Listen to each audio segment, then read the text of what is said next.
Reduce la violencia con las armas de fuego en los Estados Unidos, especialmente los tiroteos masivos. Entre las acciones anunciadas por el presidente norteamericano están que todos los vendedores cuenten con una licencia. Parte de las acciones que había anunciado a inicios de enero el presidente estadounidense. Vamos a verlos también en pantalla, eso que le mencionábamos, lo que es la que propuesta. todos los vendedores cuenten con una licencia. También que los estados deberán proveer información sobre las personas que no califican para la posesión de un arma, por ejemplo, enfermos mentales o antecedentes o quienes tengan antecedentes de violencia doméstica. También aumentar el personal del FBI en un 50% para realizar la revisión de antecedentes.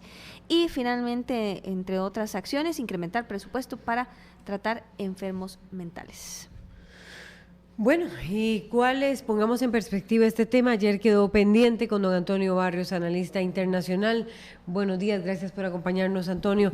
Esta discusión, o más bien esta propuesta del presidente Obama, decíamos, sacó lágrimas al mandatario en medio de todas las víctimas de estos tiroteos. Recientemente hubo otro. ¿Qué futuro le ve usted a esta propuesta del presidente Obama? Bueno, el futuro parece que con estas nuevas medidas tiende a haber como una mayor anuencia por parte de los estados, a excepción de algunos que son muy conservadores. Por ejemplo, Texas recientemente dijo, a partir del 6 de enero, cuando se promulgó esta nueva propuesta del presidente Obama, de utilizar todas las vías judiciales posibles para traerse abajo lo que el presidente quiso de alguna forma tratar de regular de una forma que abarque a todos los estados en Estados Unidos. Y Texas pues había manifestado eso, la idea de utilizar cualquier vía judicial, en el sentido de que considera de que se viola, de acuerdo a la interpretación que tiene en este caso Texas y algunas organizaciones también muy conservadoras, como lo que es la Asociación Nacional del Rifle, que existe desde el año 1871. ¿Y que tiene cuántos agremiados? Tiene aproximadamente 5 millones de agremiados. Es increíble, es decir, es una asociación con un gran poder económico, tiene un gran poder incluso político a nivel de lobby, de convencimiento, sobre todo en materia en materia no solo judicial, sino de convencimiento de congresistas de corte republicano. De lobby, de cabildeo. Y del cabildeo que tienen muy fuerte, no solamente en el Congreso, sino incluso en el Senado. Y incluso va más allá, es decir, la fuerza que la Asociación Nacional del Rifle tiene para traer de alguna forma, traerse abajo otras propuestas que en el pasado se han hecho, sobre todo la última que hizo el presidente Obama en el 2012, que incluso ni siquiera pasó el Congreso, ni siquiera pasó el Senado.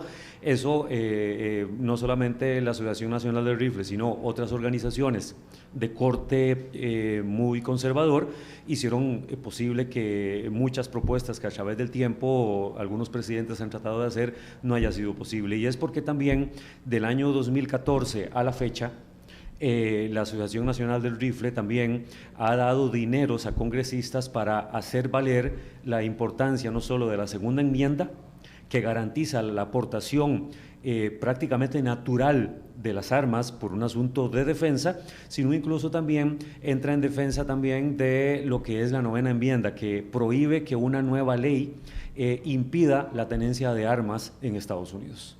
¿Qué tanto puede llegar a calar este tema en la campaña electoral? ¿Qué tanto está calando esta discusión?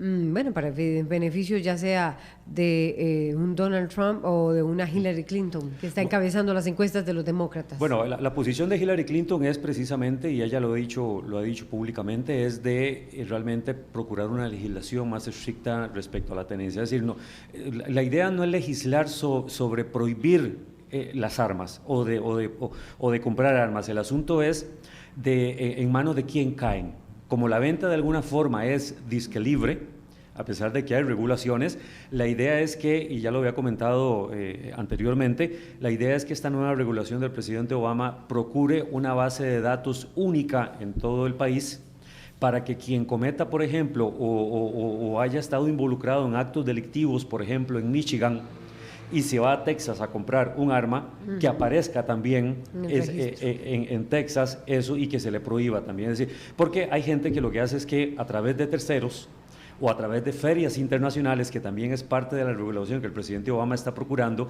que las ferias internacionales también deban poseer una licencia y al igual una base de datos para que la venta no sea tan libre y no caiga simplemente en manos de cualquier persona. Entonces la candidata presidenta por Partido Demócrata Hillary Clinton, ella ha dicho que ella está anuente a una legislación más estricta.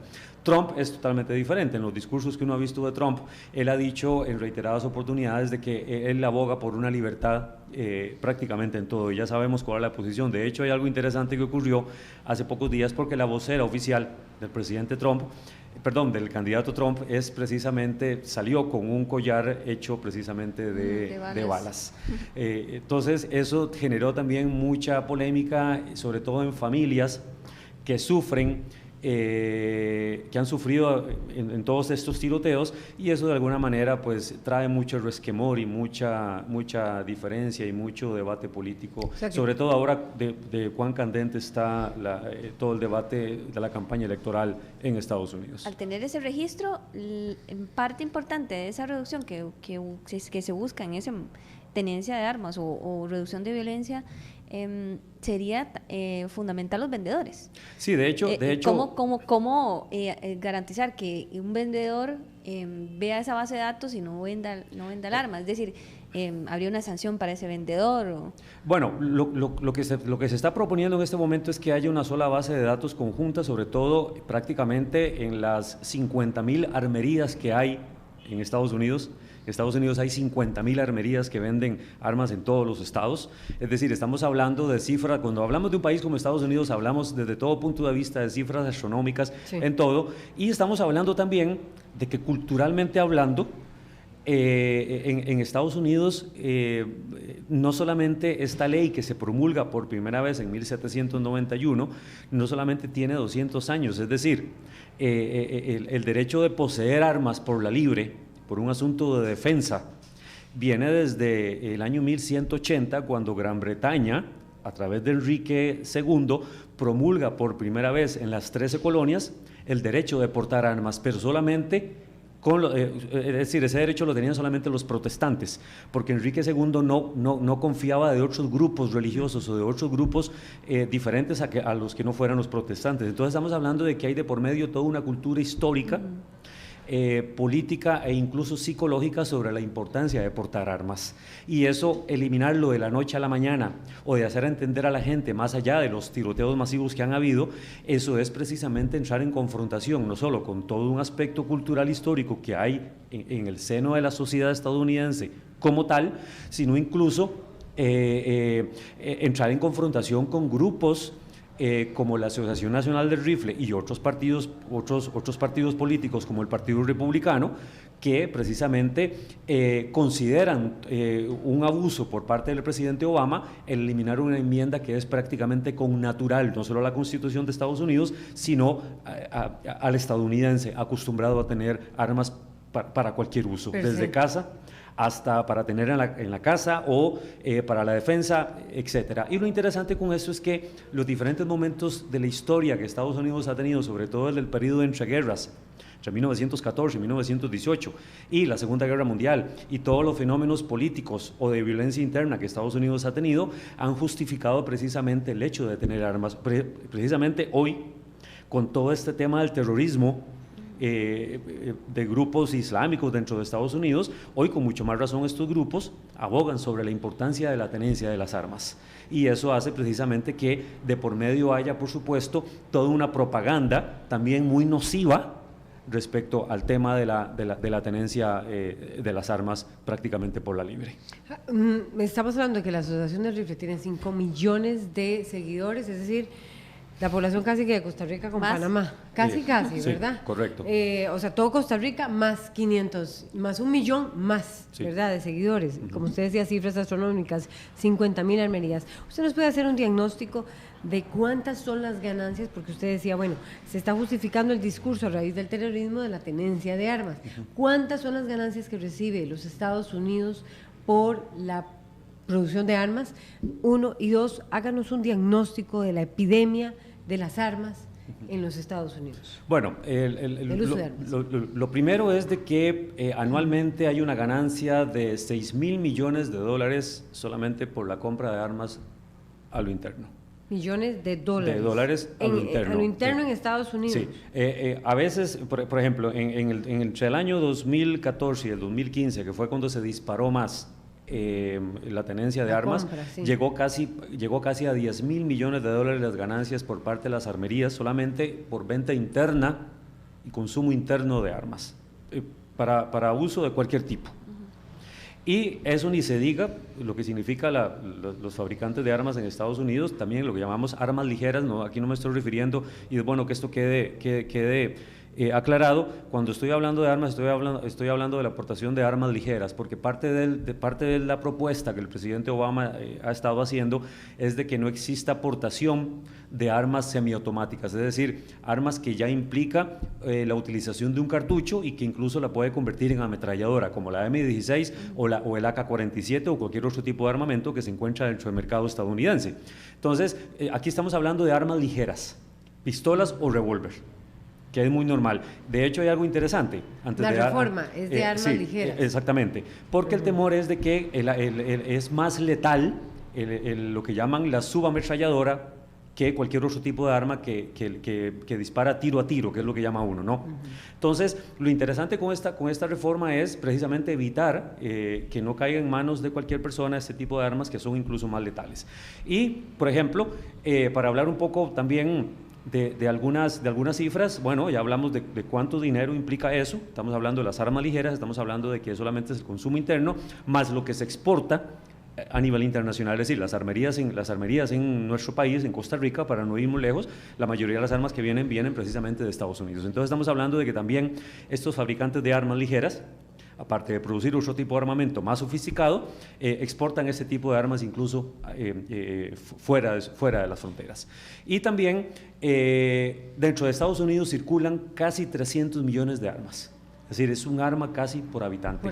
Pensando de que cada familia tiene solo un arma, cuando en algunas familias está comprobado también por datos estadísticos que algunas casas tienen incluso de 2 a 3 armas, sea un rifle de caza o un revólver, o incluso en algunos casos que lo pudieran haber conseguido en las armerías o por medio del mercado negro, algún tipo de subametralladora, que también es un arma extremadamente letal. Números a nivel general, de esas cifras de 300 millones de armas. 300 millones de armas están circulando dentro de Estados Unidos. ¿O hay algún estado que tenga, que predomine esa tenencia de armas? Bueno, evidentemente hay estados que tienen más, por ejemplo Texas, que es un estado que no solo produce, hay algo interesante también respecto a eso. Paradójicamente, hay estados cuya economía se basa y el empleo se basa precisamente porque las fábricas dan empleo a ciertos condados, a poblaciones completas de ciertos condados. Entonces, cuando se empieza a hablar de la limitación de armas, cuando se empieza a hablar de propuestas que tienden de alguna forma a reducir la tenencia de las armas como tal, o incluso, cuidado o no, la prohibición, según como avance la propuesta de Obama, eso preocupa a las personas que tienen su sustento diario trabajando en una corporación, en una fábrica, en algún condado por que ejemplo, produce armas. ¿podríamos citar algunos de ellos, de esos condados? Bueno, en este caso Texas tiene 2 lugares, los nombres en este momento no los estoy manejando con propiedad, pero sí tiene, por ejemplo, 2 lugares grandes donde, por ejemplo, casi el 60% de la población, en 3 turnos diferentes, laboran en fábricas de armas, desde dispositivos electrónicos, en algunos casos en donde hay armamento que es muy sofisticado,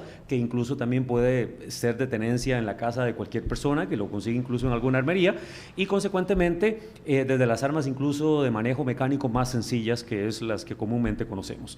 Pero eso da empleo a prácticamente 300,000 personas en Estados Unidos, que de alguna forma se reduce o tiende a aumentar dependiendo de la demanda a lo interno de Estados Unidos para el consumo de armas o la compra de armas, y consecuentemente, según lo que a nivel internacional se pida a estas fábricas en Estados Unidos. Entonces, hablamos de cifras enormes desde todo punto de vista, hablamos de que eso da empleo, hablamos que hay una circulación gigantesca de armas prácticamente sin control en Estados Unidos, y parte de eso es tratar de controlar un poco porque, claro, los expertos hablan, y esto es bueno también tenerlo en cuenta, los expertos hablan que esta regulación no necesariamente va a reducir los tiroteos, porque si la regulación cuanto más estricta se haga, eso le va a servir precisamente al mercado negro de armas para poder vender libremente, y la gente va a recurrir a eso y no va a tener que verse obligada a cumplir toda la serie de requisitos que el gobierno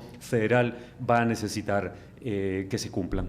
Pero entonces, ¿por qué proponerla? Quiero decir, ¿cómo hace Obama para proponer, con una tradición de 200 años, bueno, y que 180, desde el año 1180 se permitió tener armas, una cultura histórica de portar armas? ¿Cómo hace Obama con, no sé, generación de ingresos de 6.000 millones de dólares y hasta 10.000 entre el 2014 y 2015 con toda la ola de la situación de terrorismo a nivel internacional, para proponer esto? Es que por eso es que los ¿Qué tanto ha afectado también esos tiroteos? ¿Qué balance se hace allí? Por eso es que los detractores... ¿Cuántas familias afectadas? Por eso es que los detractores al presidente Obama dicen, bueno, y lo han dicho de una forma incluso muy grosera contra el presidente Obama. Bueno, dice, bueno, que se ponga primero de pie el presidente Obama, que es el que ha hecho guerras afuera, para pretender convencer de que dentro de Estados Unidos no debe haber portación de armas. Es decir, han hecho más guerras en el exterior, y esa es la crítica que extrañamente los republicanos le hacen al presidente Obama, siendo demócrata. Claro.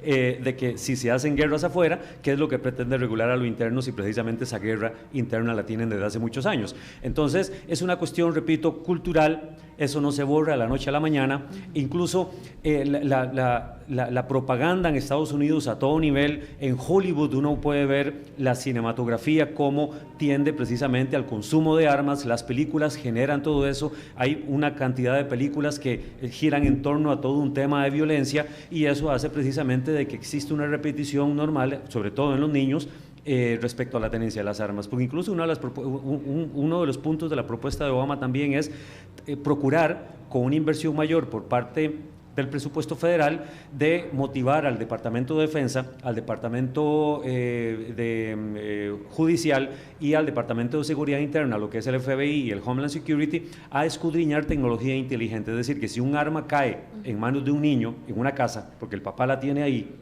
el hecho de manipularla no implica que se dispara, sino que sea un tipo de tecnología inteligente que solamente la sepa realmente usar una persona adulta. Con eso pretenden de alguna forma reducir también los disparos que suelen ser accidentales dentro de una casa y que también ha traído mucho dolor dentro de Estados Unidos. No solo hay un mercado interno de armas, sino también que Estados Unidos exporta armas y es claro, proveedor de armas.